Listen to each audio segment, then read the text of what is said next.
നേരത്തെ നമ്മൾ പറഞ്ഞതാണ് management as A science art. നേരത്തെ നമ്മൾ ഡിസ്കസ് ചെയ്തതാണ്. മാനേജ്മെന്റ് ഒരു സയൻസ് ആണ്, അതുപോലെ തന്നെ ഒരു ആർട്ട് ആണ്. അതായത് ആർട്ടിന്റെയും സയൻസിന്റെയും ഫീച്ചേഴ്സ് മാനേജ്മെന്റ് ഫുൾഫിൽ ചെയ്യുന്നത് കൊണ്ട് നമുക്ക് എന്ത് പറയാം? മാനേജ്മെന്റ് ഒരു ആർട്ട് ആണെന്ന് പറയാം, മാനേജ്മെന്റ് ഒരു സയൻസ് ആണെന്നും പറയാം. ആർട്ട് എന്ന് പറയുമ്പോൾ അതിൽ വരുന്ന കാര്യങ്ങളാണ് personal knowledge, personal skill, concrete result, constructive skill, improvement through practices ഒക്കെ. ഇതെല്ലാം തന്നെ മാനേജ്മെന്റ് ഫോളോ ചെയ്യുന്നത് കൊണ്ട് നമുക്ക് എന്ത് പറയാം? മാനേജ്മെന്റ് ഒരു ആർട്ട് ആണെന്ന് പറയാം. അതുപോലെ മാനേജ്മെന്റ് ഒരു സയൻസ് ആണെന്ന് പറയുമ്പോൾ നമുക്ക് പറയാൻ പറ്റുന്ന കാര്യങ്ങളാണ് ഒരു സിസ്റ്റമാറ്റൈസ്ഡ് ബോഡി ഓഫ് നോളജ് ആണ് സയൻസ്. അതില് പ്രിൻസിപ്പിൾസ് ഒക്കെ ഇവോൾവ് ചെയ്തിട്ടുള്ളത്. ഇത് ഓൾറെഡി പറഞ്ഞതുകൊണ്ടാണ് കേട്ടോ കുറച്ച് സ്പീഡ് പറയുന്നത്.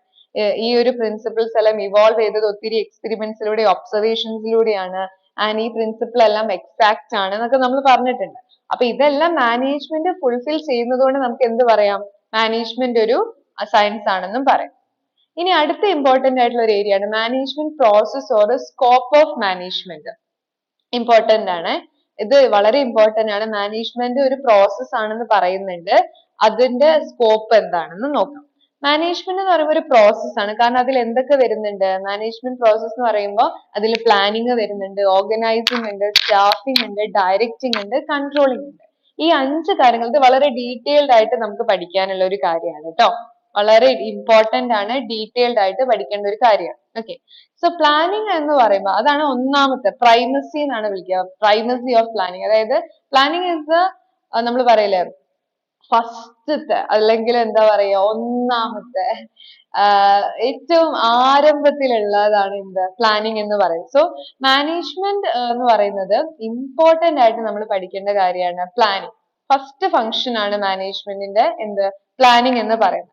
So, the first management function in scope of management functions that manager must perform planning within the function plan is created to accomplish the mission and vision of the business entity. നമ്മുടെ ബിസിനസിന്റെ മിഷനെയും വിഷനെയും ആസ്പദമാക്കിയിട്ടായിരിക്കണം നമ്മൾ എന്ത് ചെയ്യേണ്ടത്? Planning ചെയ്യേണ്ടത്. Under the mission is considered the reason for the establishment. എന്തിനു വേണ്ടിയിട്ടാണ് നമ്മുടെ സ്ഥാപനം നമ്മൾ എസ്റ്റാബ്ലിഷ് ചെയ്തത്? എന്തൊക്കെ കാര്യങ്ങളാണ് നമുക്ക് ഇതിലൂടെ നേടിയെടുക്കാനുള്ളത്? So according to plan of organization എന്താണ് ഉദ്ദേശിക്കുന്നതെന്ന് വെച്ച് കഴിഞ്ഞാല് വളരെ നീറ്റ് ആയിട്ട് നമുക്ക് പറയാം, planning bridges the gap between where we are and where we want to go. നമ്മൾ ഇപ്പൊ എവിടെ നിൽക്കുന്നു, നമുക്ക് എവിടെ എത്തിച്ചേരണം, ഈ 2 പോയിന്റുകൾ തമ്മിലുള്ള ആ ഒരു കണക്ഷൻ ആണ് എന്ത് പ്ലാനിങ് എന്ന് പറയുന്നത്. And planning means thinking before doing. നമ്മളൊരു കാര്യം ചെയ്യുന്നതിന് മുന്നേ അതിനെ കുറിച്ച് തിങ്ക് ചെയ്യുകയാണ് ഇവിടെ പ്ലാനിങ്ങിൽ ചെയ്യുന്നത്. ഓക്കെ, സോ പ്ലാനിങ്ങിൽ ഒരുപാട് ഇമ്പോർട്ടന്റ് ആയിട്ടുള്ള കാര്യങ്ങൾ വരുന്നുണ്ട്. ക്ലിയർ? ഓക്കെ, അത് പ്ലാനിങ് മസ്റ്റ് ആയിട്ട് നിങ്ങൾ പഠിച്ചിരിക്കേണ്ട ഒരു കാര്യമാണ് പ്ലാനിങ് എന്ന് പറയുന്നത്. ക്ലിയർ അല്ലേ? ഓക്കെ, സോ വളരെ ഇമ്പോർട്ടന്റ് ആണ് എന്താണ് പ്ലാനിങ് എന്നുള്ളത്. Okay, ready? പിന്നെ ഈ പ്ലാനുകളെല്ലാം ഓർഗനൈസ് ചെയ്യാന്ന് പറയുന്നത് ഇമ്പോർട്ടന്റ് ആയിട്ടുള്ള ഒരു കാര്യമാണ്. റൈറ്റ്?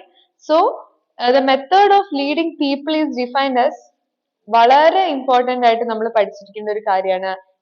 എങ്ങനെയാണ് നമ്മൾ നമ്മുടെ ഓർഗനൈസേഷനിൽ മുന്നോട്ട് കൊണ്ടുപോകേണ്ടത്. സോ പ്ലാനിങ് സിമ്പിൾ ആയിട്ട് പറയുകയാണെങ്കിൽ എന്താണ്? We are thinking before doing. ഒരു നമ്മളെ സ്ഥാപനം തുടങ്ങുമ്പോൾ ഇനി എന്തൊക്കെ കാര്യങ്ങളാണ് മുന്നോട്ട് ചെയ്യാൻ ഉള്ളത്, ഓരോ സമയത്തും നമ്മൾ എന്തൊക്കെ കാര്യങ്ങളാണ് അച്ചീവ് ചെയ്യേണ്ടതെന്നൊക്കെ വളരെ നീറ്റ് ആയിട്ട് നമ്മൾ എന്ത് ചെയ്യണം? പ്ലാൻ ചെയ്യണം. ഓക്കെ, സോ വളരെ ഇമ്പോർട്ടന്റ് ആണ് planning. The plan must define the time component and the plan necessary resources to fulfill the plan. എത്ര സമയം കൊണ്ട് എന്തൊക്കെ റിസോഴ്സുകൾ ഉപയോഗിച്ചിട്ടാണ് നമ്മൾ ഒരു കാര്യം നേടിയെടുക്കേണ്ടതെന്ന് നമ്മൾ ആദ്യം എന്ത് ചെയ്യണം? മുൻകൂട്ടി പ്ലാൻ ചെയ്യണം, ആസൂത്രണം ചെയ്യേണ്ടത് ഇമ്പോർട്ടന്റ് ആണ്. ഓക്കെ, അത് വളരെ ക്ലിയർ ആയിരിക്കണം, ടൈം ബൗണ്ടഡ് ആയിരിക്കണം. ആ ഒരു കാര്യം നേടിയെടുക്കാൻ നമുക്ക് എത്ര കോസ്റ്റ് വരും, ആ കാര്യം എത്ര ലേബേഴ്സിനെ യൂസ് ചെയ്തിട്ടാണ് നമ്മൾ അത് നേടിയെടുക്കുന്നത്, അങ്ങനെ വേണ്ട ഒരു കാര്യത്തിന്റെ എ ടു സെഡ് ആയിട്ടുള്ള കാര്യങ്ങൾ നമ്മൾ എന്ത് ചെയ്തിരിക്കണം? പ്ലാൻ ചെയ്തിരിക്കണം. റെഡി?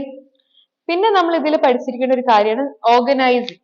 ഓർഗനൈസിങ് എന്ന് പറഞ്ഞ രണ്ടാമത്തെ മാനേജ്മെന്റ് ഫംഗ്ഷൻ ആണ്. ഇവിടെ നമ്മൾ വളരെ പ്ലാനിൽ ഓൾറെഡി പറഞ്ഞിട്ടുള്ള കാര്യങ്ങൾ ഉണ്ടാവുമല്ലോ, അതെല്ലാം ഏതൊക്കെ സമയത്ത് എന്നെന്ന സമയത്ത് എപ്പോഴൊക്കെയാണ് നമ്മൾ അത് ഒരുക്കി വെക്കേണ്ടത് എന്നാണ് ഓർഗനൈസേഷനിൽ നമ്മൾ പറയുന്നത്.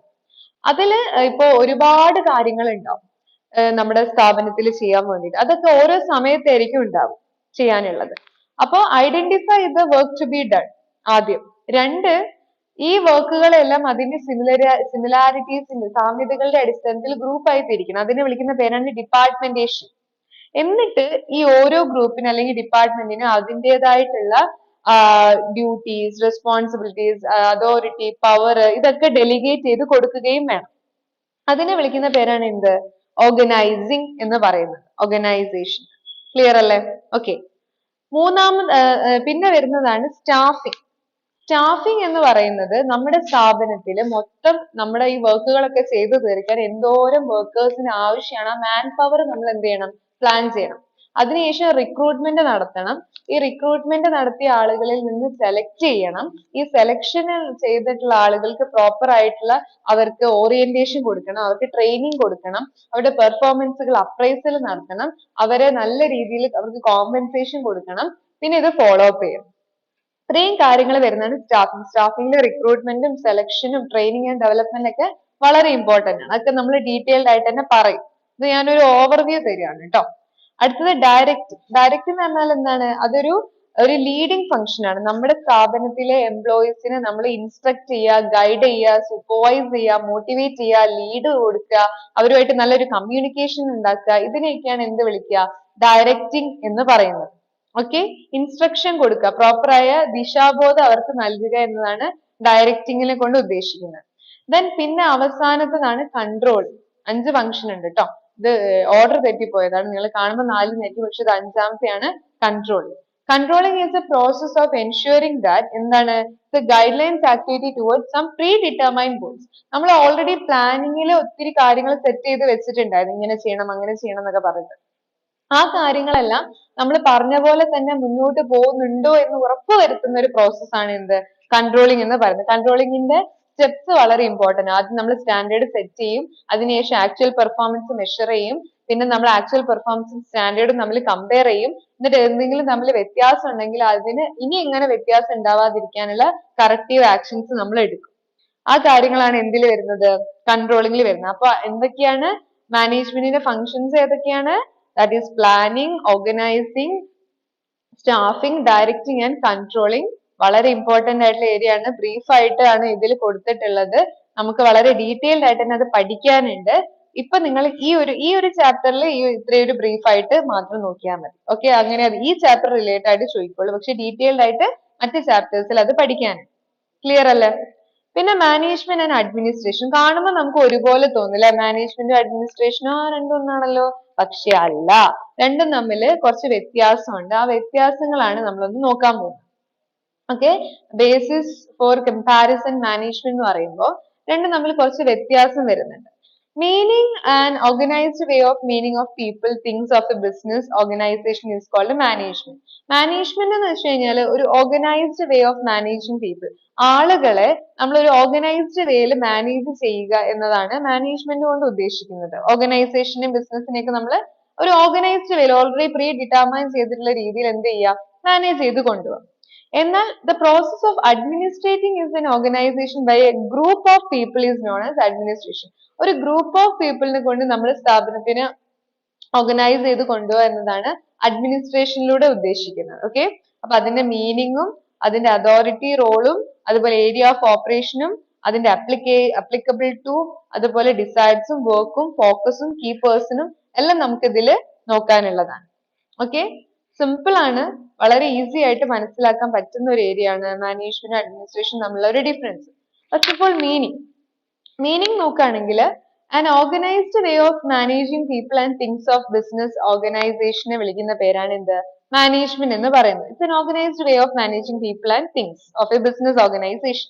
ഒരു ബിസിനസ് ഓർഗനൈസേഷന്റെ ആളുകളെയും അതിലുള്ള സ്റ്റാഫുകളെയും അതിലെ തിങ്സിനെയും ഒരു ഓർഗനൈസ്ഡ് വേയിൽ നമ്മൾ മാനേജ് ചെയ്യുക എന്നതാണ് മാനേജ്മെന്റ് കൊണ്ട് ഉദ്ദേശിക്കുന്നത്. എന്നാൽ അഡ്മിനിസ്ട്രേഷൻ എന്താ പറയുന്നത്? It's A process of administrating. അതായത് അഡ്മിനിസ്ട്രേഷൻ എന്ന് പറയുന്നത് ഒരു പ്രോസസ് ആണ്. എങ്ങനെ? an organization process of administrating an organization by a group of people. ഒരു കൂട്ടം ആളുകൾ, ഒരു ഗ്രൂപ്പ് ഓഫ് പീപ്പിൾ എന്താണ് നമ്മുടെ സ്ഥാപനത്തിനെ അഡ്മിനിസ്ട്രേറ്റ് ചെയ്യുക. അതിന്റെ എല്ലാ തരത്തിലുള്ള കാര്യങ്ങൾ, അതിന്റെ നിയമനിർമ്മാണവും അതിന്റെ എല്ലാ കാര്യനിർവഹണവും എല്ലാം ചെയ്യുക. അതാണ് എന്ത്? അഡ്മിനിസ്ട്രേഷൻ എന്ന് പറയുന്നത്. പിന്നെ ഇതിന്റെ അതോറിറ്റി റോൾ എന്ന് പറയുന്നത് മാനേജ്മെന്റ് കൂടുതൽ അതോറിറ്റി റോൾ വരുന്നത് മിഡിൽ ലെവലിലും ലോവർ ലെവലിലും ആണ് അതിന്റെ ഒരു അതോറിറ്റി വരുന്നത്.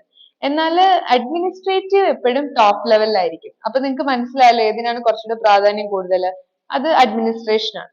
പിന്നെ റോള് പറയുകയാണെങ്കിൽ executive concerned with policy implementation ആണ് മാനേജ്മെന്റിൽ വരുന്നത്. അതായത് ടോപ്പ് ലെവൽ പറഞ്ഞിട്ടുള്ള കാര്യങ്ങൾ എക്സിക്യൂട്ട് ചെയ്യുക എന്നതാണ് ആര് ചെയ്യേണ്ടത്, മാനേജ്മെന്റ് ചെയ്യേണ്ടത്. എന്നാൽ നമ്മുടെ അഡ്മിനിസ്ട്രേഷന്റെ റോൾ എന്ന് പറഞ്ഞാല് ഡിസിസീവ് ആണ്. അവരാണ് തീരുമാനങ്ങൾ എടുക്കേണ്ടത്. ഈ തീരുമാനങ്ങളാണ് മാനേജ്മെന്റിന് ചെയ്യാൻ വേണ്ടി കൊടുക്കുക. അപ്പൊ ഇവരാണ് എന്ത് പോളിസി ഫോർമുലേറ്റ് ചെയ്യുന്നത് ആരാണ്, ഈ അഡ്മിനിസ്ട്രേറ്റേഴ്സ് ആണ്. അത് ചെയ്യുക, അത് എക്സിക്യൂട്ട് ചെയ്യലാണ് മാനേജ്മെന്റിന്റെ റോൾ എന്ന് പറയുന്നത്. പിന്നെ ഇവരുടെ ഒരു ഏരിയ ഓഫ് ഓപ്പറേഷൻ എന്ന് പറയുമ്പോൾ മാനേജ്മെന്റിന്റെ ഏരിയ ഓഫ് ഓപ്പറേഷൻ വരുന്നത് അഡ്മിനിസ്ട്രേഷന്റെ താഴെയാണ്. ഓക്കെ, അഡ്മിനിസ്ട്രേഷന്റെ താഴെ വർക്ക്സ് അണ്ടർ അഡ്മിനിസ്ട്രേഷൻ. എന്നാൽ അഡ്മിനിസ്ട്രേഷനിൽ അതിന് full control over the activities of the organisation. സ്ഥാപനത്തിന് മൊത്തം കാര്യങ്ങളുടെ കൺട്രോൾ ഇരിക്കുന്നത് ടോപ്പ് ലെവലിലാണ്, അതായത് അഡ്മിനിസ്ട്രേഷനിലാണ്. പിന്നെ മാനേജ്മെന്റ് നമുക്ക് എവിടെയൊക്കെ അപ്ലൈ ചെയ്യാൻ സാധിക്കും, പ്രോഫിറ്റ് മേക്കിംഗ് ഓർഗനൈസേഷൻസിൽ അപ്ലൈ ചെയ്യാൻ പറ്റുന്ന ഒരു കാര്യമാണ് എന്ത്, ബിസിനസ് സ്ഥാപനങ്ങളിൽ അപ്ലൈ ചെയ്യാൻ പറ്റുന്ന കാര്യമാണ് എന്ത്, മാനേജ്മെന്റ് എന്ന് പറയുന്നത്. എന്നാൽ അഡ്മിനിസ്ട്രേഷൻ എവിടെയൊക്കെ ഉണ്ടെന്ന് വെച്ചാൽ ഗവൺമെന്റ് ഓഫീസുകളിൽ, military, clubs, business enterprise, hospitals, religious and educational organisation, ഇവിടെയൊക്കെ എന്ത് വേണം, അഡ്മിനിസ്ട്രേഷൻ കൂടിയേ തീരുള്ളൂ. ഓക്കെ, അപ്പൊ അഡ്മിനിസ്ട്രേഷൻ അത്രയും സ്കോപ്പ് ഉണ്ട്. പിന്നെ ഇവരെന്തൊക്കെയാ മാനേജ്മെന്റ് എന്തൊക്കെയാ തീരുമാനങ്ങൾ എടുക്കാന്ന് വെച്ചാൽ who will do the work, ആരാണ് ഈ വർക്ക് ചെയ്യുക, ആൻഡ് ഹൗ വിൽ ഇറ്റ്, അതായത് എങ്ങനെയാണ് ചെയ്യുക, ആരാണ് ചെയ്യുക, അങ്ങനത്തെ തീരുമാനങ്ങളൊക്കെയാണ് മാനേജ്മെന്റ് എടുക്കുക. എന്നാൽ അഡ്മിനിസ്ട്രേറ്റേഴ്സ് എങ്ങനത്തെ തീരുമാനം എടുക്കുക, വാട്ട് ഷുഡ് ബി ഡൺ, എന്താണ് ചെയ്യേണ്ടത് ആൻഡ് എപ്പോഴാണ് ചെയ്യേണ്ടത്, what is to be done and when it is to be done, ആ തീരുമാനമാണ് ആരെടുക്കുക, അഡ്മിനിസ്ട്രേഷനിൽ എടുക്കുക. ആൻഡ് മാനേജ്മെന്റിന്റെ വർക്ക് എന്ന് പറയുന്നത് putting plans and policies into action, top ലെവലിൽ തന്നിട്ടുള്ള പ്ലാൻസും പോളിസികളും ആക്ഷനിലേക്ക് കൺവേർട്ട് ചെയ്യുക എന്നതാണ് മാനേജ്മെന്റിന്റെ വർക്ക്. അങ്ങനെ കൊടുക്കാനുള്ള പ്ലാൻസും പോളിസികളും ഫോർമുലേറ്റ് ചെയ്യുക എന്നതാണ് അഡ്മിനിസ്ട്രേഷന്റെ എന്ത് വർക്ക് എന്ന് പറയുന്നത്. പിന്നെ മാനേജ്മെന്റ് കൂടുതലും ഫോക്കസ് ചെയ്യുന്നത് വർക്ക് മാനേജ്മെന്റിലാണ്. എന്നാൽ അഡ്മിനിസ്ട്രേഷൻ കൂടുതലും ഫോക്കസ് ചെയ്യുന്നത് making best possible allocation of limited resources, വളരെ വിരളമായിട്ടുള്ള സ്കേഴ്സ് ആയിട്ടുള്ള റിസോഴ്സുകൾ എങ്ങനെ നമുക്ക് ബെസ്റ്റ് ആയിട്ട് പോസിബിൾ ആയിട്ട് യൂസ് ചെയ്യാം, അത് എവിടേക്ക് അലോക്കേറ്റ് ചെയ്യാം, ഒപ്റ്റിമം യൂട്ടിലൈസേഷൻ ഓഫ് റിസോഴ്സസ് ആണ് അഡ്മിനിസ്ട്രേഷൻ കൂടുതൽ കോൺസെൻട്രേറ്റ് ചെയ്യുന്നത്. നെക്സ്റ്റ് കീ പേഴ്സൺ റെപ്രസെന്റ്, മാനേജറിൽ ആണെങ്കിൽ മാനേജ്മെന്റിന്റെ കീ പേഴ്സൺ എന്ന മാനേജർ ആണ്. Employees who work for remuneration, employees എന്താണ് കീ പേഴ്സൺ എന്ന് പറയുന്ന മാനേജർ ആണ്, അവരെ റെപ്രസെന്റ് ചെയ്യുന്നത് എംപ്ലോയീസ് ആണ്, അവര് റെമ്യൂണറേഷന് വേണ്ടിയിട്ട് വർക്ക് ചെയ്യാണ്. എന്നാൽ അഡ്മിനിസ്ട്രേഷൻ എന്ന് പറയുമ്പോൾ അഡ്മിനിസ്ട്രേറ്റർ ആണ് അവിടുത്തെ കീ പേഴ്സൺ. അതിൽ ആരൊക്കെ വരും എന്ന് വെച്ചാല് owners who get a return on the capital invested by them. ഇപ്പൊ ഷെയർ ഹോൾഡേഴ്സ് ആണെങ്കിൽ അവർക്ക് ഡിവിഡൻഡ് കിട്ടും. അപ്പൊ ആ ഒരു റിട്ടേൺ ആണ് അവരുടെ ആ ഒരു ഗെറ്റിംഗ് ബാക്ക് എന്ന് പറയുന്നത്. പിന്നെ ഫംഗ്ഷൻ എന്ന് പറയുന്നത് mainly managers executive and governing function ആണ്. അഡ്മിനിസ്ട്രേഷൻസ് കുറെ കൂടി ലെജിസ്ലേറ്റീവ് ആണ്, ഡിറ്റർമിനേറ്റീവ് ആണ്. അപ്പൊ ഇതാണ് മാനേജ്മെന്റ് അഡ്മിനിസ്ട്രേഷൻ തമ്മിലുള്ള ഒരു മേജർ ഡിഫറൻസ്, നന്നായിട്ടൊന്ന് മനസ്സിലാക്കുക. പിന്നെ ഇമ്പോർട്ടന്റ് ആയിട്ട് പഠിക്കേണ്ട ഒരു കാര്യമാണ് മാനേജ്മെന്റ് ബൈ ഒബ്ജക്റ്റീവ്സ്, MBO. ഭയങ്കര ഇമ്പോർട്ടന്റ് ആയിട്ടുള്ള ഒരു കാര്യമാണ്, ഒത്തിരി ഇമ്പോർട്ടൻസ് ഉണ്ട്. അതായത് കൂൺസ് ആൻഡ് ഓഡേണൽ പറഞ്ഞിട്ടുണ്ട് എന്താണ്, it's A comprehensive managerial system that integrates many key managerial activities in a systematic manner, consciously directed towards the effective and efficient achievement of organizational objective. അതായത് ഇപ്പൊ നമ്മുടെ സ്ഥാപനത്തിൽ ഒരുപാട് കാര്യങ്ങൾ നമുക്ക് ചെയ്തു തീർക്കാനുണ്ട്, ഒരുപാട് കാര്യങ്ങളുണ്ട്. അപ്പൊ ഇത് എല്ലാം നമ്മുടെ ടോപ്പ് മാനേജ്മെന്റ് തന്നെ ചെയ്യണമെന്ന് നിർബന്ധമില്ല, ഇല്ലല്ലോ. അവർക്ക് അവരുടേതായ ഒത്തിരി ഇമ്പോർട്ടന്റ് ആയിട്ടുള്ള കാര്യങ്ങൾ ചെയ്തു തീർക്കാനുണ്ട്. അപ്പൊ അത്ര ഇമ്പോർട്ടന്റ് അല്ലാത്തതും ആയിട്ടുള്ള കാര്യങ്ങൾ ഇവർ എന്ത് ചെയ്യണം, പുറത്തോട്ട് കൊടുക്കണം. ഓക്കെ, സോ MBO എന്ന് പറയുന്നത് ഒരു ഫിലോസഫിയാണ്, മാനേജ്മെന്റ് ഫോളോ ചെയ്യുന്ന ഒരു ഫിലോസഫിയാണ്, അതൊരു തത്വമാണ്, അല്ലാതെ അത് എന്തല്ല, അതൊരു ടെക്നിക്കൽ. പിന്നെ MBO കുറെ കൂടി നമ്മുടെ ഒബ്ജക്റ്റീവ്സിൽ കുറെ കൂടി ഒരു എംഫാസിസ് കൊടുക്കുന്നുണ്ട്. നമ്മുടെ ഒബ്ജക്റ്റീവിന്റെ ഒരു ഇമ്പോർട്ടൻസിൽ അത്രയും നമ്മുടെ സ്ഥാപനം അൾട്ടിമേറ്റ്ലി ലക്ഷ്യം വെക്കുന്ന കാര്യത്തിലേക്ക് അത്രയും ഇമ്പോർട്ടൻസ് കൊടുക്കുന്ന ഒരു കാര്യമാണ് എന്ത്, MBO എന്ന് പറയുന്നത്, മാനേജ്മെന്റ് ബൈ ഒബ്ജക്റ്റീവ്. മാനേജ്മെന്റ് കൂടുതലും അവരുടെ ഒബ്ജക്റ്റീവിലാണ് എന്ത് കൊടുക്കേണ്ടത്, ഇമ്പോർട്ടൻസ് കൊടുക്കേണ്ടത്. Okay, so management gives emphasis on objective, and the MBO is concerned with the participation of concerned managers, objective setting and performance reviews. Objective set ചെയ്യുകയും വേണം, ആ ഒബ്ജക്റ്റീവുകളിലേക്കൊക്കെയുള്ള നമ്മുടെ പെർഫോമൻസിന്റെ റിവ്യൂസ് എടുക്കുകയും വേണം. ഓക്കെ, അപ്പൊ ഇടയ്ക്കിടയ്ക്ക് പീരിയോഡിക്കലി ഇപ്പൊ കുട്ടികൾക്ക് first term second term third term exam നടത്തുന്നത് പോലെ ഇടയ്ക്കിടയ്ക്ക് പീരിയോഡിക്കലി നമ്മുടെ സ്ഥാപനത്തിന് പെർഫോമൻസിന്റെ റിവ്യൂ എടുക്കണം MBO. Okay, so objectives in MBO provide guidelines for appropriate system and procedures. നമ്മുടെ സ്ഥാപനത്തിന് ഉള്ള വർക്കിന്റെ പ്രൊസീജിയേഴ്സിന്റെയും സിസ്റ്റത്തിന്റെയും ഒരു നല്ലൊരു ഗൈഡ് ലൈൻ പ്രൊവൈഡ് ചെയ്യാൻ MBOക്ക് സാധിക്കും. എങ്ങനെ വേണം ഓരോ കാര്യങ്ങളും ചെയ്യാന്നുള്ളതിന്റെ വളരെ നല്ലൊരു ഗൈഡ് ലൈൻ പ്രൊവൈഡ് ചെയ്യാൻ വേണ്ടിയിട്ട് MBOന് സാധിക്കുന്നുണ്ട്. അത് കൊടുക്കുക എന്നാണ് MBOന്റെ ലക്ഷ്യം.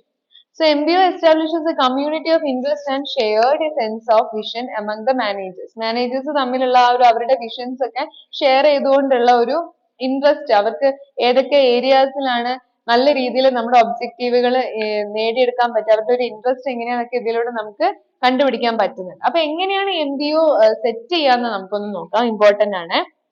ഫസ്റ്റ് ഓഫ് ഓൾ നമ്മൾ ഓർഗനൈസേഷന്റെ ഒബ്ജക്റ്റീവുകൾ എന്ത് ചെയ്യണം, സെറ്റ് ചെയ്യണം. ഇന്ന കാര്യങ്ങൾ ഇന്ന സമയത്തിനുള്ളിൽ നേടിയെടുക്കണം എന്നുള്ള ഒരു setting up of objectives important ആണ്.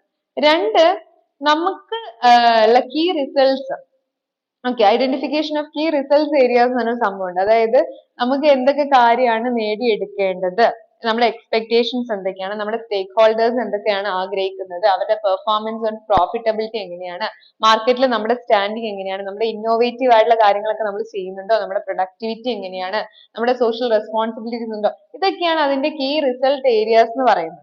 ഓക്കെ, പിന്നെ സെറ്റിംഗ് സബോർഡിനേറ്റ്സ് ഒബ്ജക്റ്റീവ്. നമ്മുടെ സ്ഥാപനത്തിന്റെ മൊത്തം ഒബ്ജക്റ്റീവ് സെറ്റ് ചെയ്ത് കഴിഞ്ഞാൽ പിന്നെ ഇമ്പോർട്ടൻസ് എന്ന് പറയുന്നത് ഓരോ സബോർഡിനേറ്റിനും പ്രത്യേകം എന്ത് കൊടുക്കണം, ഒബ്ജക്റ്റീവ് കൊടുക്കുക. ഇതെല്ലാം കൂടി അവർ സമയത്ത് ചെയ്യുമ്പോഴാണ് ഓർഗനൈസേഷന്റെ ഒബ്ജക്റ്റീവ് മുഴുവനായിട്ട് നമുക്ക് കിട്ടുക. ഓക്കെ, പിന്നെ നമ്മുടെ ഒബ്ജക്റ്റീവുകൾ നേടിയെടുക്കാൻ മാച്ച് ആയിട്ടുള്ള റിസോഴ്സുകൾ ആയിരിക്കണം നമ്മൾ സെലക്ട് ചെയ്യാൻ, ചൂസ് ചെയ്യാൻ വേണ്ടിയിട്ട്. നമ്മുടെ ഒബ്ജക്റ്റീവുകൾ നേടിയെടുക്കാൻ എത്ര പെട്ടെന്ന് നേടിയെടുക്കാൻ പറ്റുമോ അത്രയും പെട്ടെന്ന് നേടിയെടുക്കാൻ പറ്റുന്ന രീതിയിലുള്ള റിസോഴ്സുകൾ ആയിരിക്കണം നമ്മൾ എന്ത് ചെയ്യേണ്ടത്, ചൂസ് ചെയ്യാൻ. അതിനുശേഷം നമ്മൾ എന്ത് ചെയ്യണം, ഈ പെർഫോമൻസ് ഒക്കെ നല്ല രീതിയിൽ അപ്രൈസൽ നടത്തണം, നല്ല രീതിയിൽ വിലയിരുത്തണം. ഓൺഗോയിങ് പ്രോസസ് ഒക്കെ നമ്മളുടെ പ്ലാൻ ചെയ്ത പോലെ തന്നെയാണോ മുന്നോട്ട് പോകുന്നത്, അല്ലെങ്കിൽ എന്തെങ്കിലും ഡെഫിഷ്യൻസി ഉണ്ടോ, ഉണ്ടെങ്കിൽ അത് അപ്പപ്പോ എന്ത് ചെയ്യുക, ക്ലിയർ ചെയ്ത് പോവാം. പിന്നെ ഇതിങ്ങനെ എന്ത് ചെയ്യുക, റീസൈക്കിൾ ചെയ്യാം. ഓക്കെ, അതായത് എന്തെങ്കിലും അപ്രൈസൽ നടത്തിയിട്ട് എന്തെങ്കിലും ഒരു ബുദ്ധിമുട്ടുണ്ട് എന്ന് കണ്ടുപിടിച്ചാൽ അത് നമ്മൾ എന്ത് ചെയ്യണം, റെക്ടിഫൈ ചെയ്യണം, ആക്ഷൻസ് കൊടുക്കണം. ഒബ്ജക്റ്റീവ്സിൽ എന്തെങ്കിലും മാറ്റം വരുത്തണമെങ്കിൽ അത് ചെയ്യണം, സ്ട്രാറ്റജിയിൽ എന്തെങ്കിലും മാറ്റം വരുത്തണമെങ്കിൽ അത് ചെയ്യണം, ഇതൊക്കെ ചെയ്യണം. ഓക്കെ, അപ്പൊ MBO എന്ന് പറയുന്നത് അത്രയും ഇമ്പോർട്ടന്റ് ആയിട്ടുള്ള ഒരു കാര്യമാണ്. അപ്പൊ MBOയുടെ ബെനിഫിറ്റ്സ് നോക്കുകയാണെങ്കിൽ MBO can be seen as follows. അതായത് MBO helps in better managing and organizational resource activities. Since organizational objectives are defined very clearly in MBO, they help in relating to the organization with its environment.